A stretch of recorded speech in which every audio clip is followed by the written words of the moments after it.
संसद में ministers criminal bill लाया गया जो जेपीसी में चला गया है। देखिए, बिल कल लाया गया है, उसको ऑलरेडी स्टैंडिंग कमेटी जेपीसी में स्टैंडिंग कमेटी में शायद भेजा गया है, मैंने देखा नहीं है।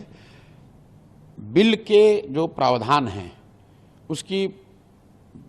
उसके पीछे अगर नियत को आप हटा दें, अगर गलत नियत कोई न हो तो प्रावधान बिल्कुल ठीक है।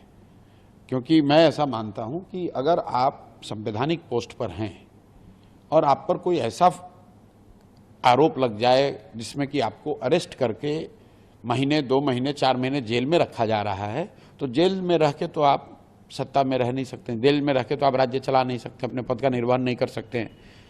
तो उस नज़रिए से ये प्रावधान होना चाहिए। अब उस जो विपक्ष का आरोप है कि ये इसलिए लाया गया है कि विपक्षी मुख्यमंत्रियों को जेल में डाल दिया जाएगा, वो तो भाई आप कोई भी बिल बनाओगे तो उसमें इस तरह का दुरुपयोग की बात रहेगी ही रहेगी। इलेक्शन कमीशन तो संवैधानिक व्यवस्था है, लोग वहाँ पर भी दुरुपयोग का आरोप लगा रहे हैं और उसमें कुछ तथ्य भी है। तो कोई भी व्यवस्था बने, कोई भी कानून बने, उसका दुरुपयोग तो हो ही सकता है।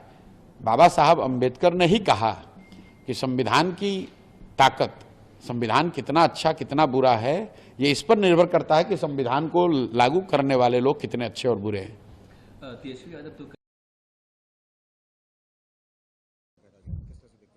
वो आचरण केवल इसलिए था जिससे कि उसके बाद जो ऑनलाइन गेमिंग का बिल आ रहा है लोकसभा स्थगित हो जाए और ऑनलाइन गेमिंग का बिल लोकसभा में पास नहीं हो सके, क्योंकि जो ये ऑनलाइन जुआ चलाने वाली कंपनियां हैं वो तृणमूल कांग्रेस को 542 करोड़ रुपए केवल एक कंपनी ने दिया था। तो उस 542 करोड़ पैसे, जो जुआ के पैसों से तृणमूल कांग्रेस अपनी सरकार चला रही है, अपने कार्यकर्ताओं को चलाती है, उसका एवज में उन लोगों ने लोकसभा स्थगित करने का असफल प्रयास किया। पर सभी ने गंभीरता से कार्य करते हुए पार्लियामेंट चलाया और हमने ऑनलाइन गेमिंग का बिल पास किया। यह बहुत बड़ा ऐतिहासिक कदम है। मैं प्रधानमंत्री जी को दिल से धन्यवाद देता हूं। एक पूरी पीढ़ी बर्बाद होने से रुक गई, लेकिन बहाना ये कर रहे थे। ये विरोधी दल के खिलाफ है ही नहीं, यह जो बिल है ये तो सत्ताधारी दल के खिलाफ है। ये दिल्ली में इस पार्लियामेंट में भाजपा के नेताओं के खिलाफ यह बिल है, हर प्रदेश के कैबिनेट मंत्री के खिलाफ यह बिल है, मुख्यमंत्री के खिलाफ यह बिल है। यह विरोधी दल के खिलाफ बिल नहीं है। मैं मुख्यमंत्री हूं और मेरे को 1 महीने में हिंदुस्तान की कोई कोर्ट बेल नहीं देती है और उसके बाद भी मैं बैठ के दस्तखत करूंगा और प्रदेश को चलाऊंगा। इससे शर्मनाक बात कुछ नहीं हो सकती है।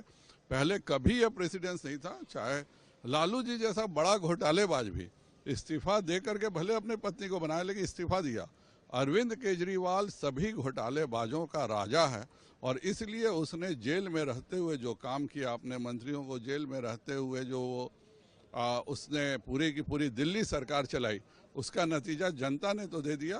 परंतु भविष्य में इस प्रकार की घटनाएं नहीं हो, इसके लिए यह नियम बना और मैं माननीय प्रधानमंत्री जी का और गृह मंत्री जी का बहुत आभार व्यक्त करता हूं। ज्वाइंट सेलेक्ट कमेटी में जाएगी, सभी मिलकर फैसला करेंगे। पर यह विरोधी दल के खिलाफ कानून नहीं है, यह सत्ताधारी दल के खिलाफ कानून है। 13 राज्यों में भाजपा की सरकारें, शुद्ध सरकारें हैं।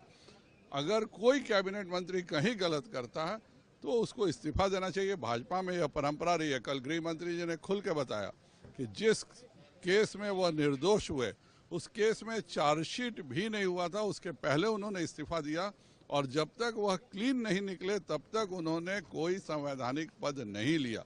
तो यह भाजपा का चरित्र है और विरोधी दल का चरित्र है कि जेल में रह के सरकार चलाना।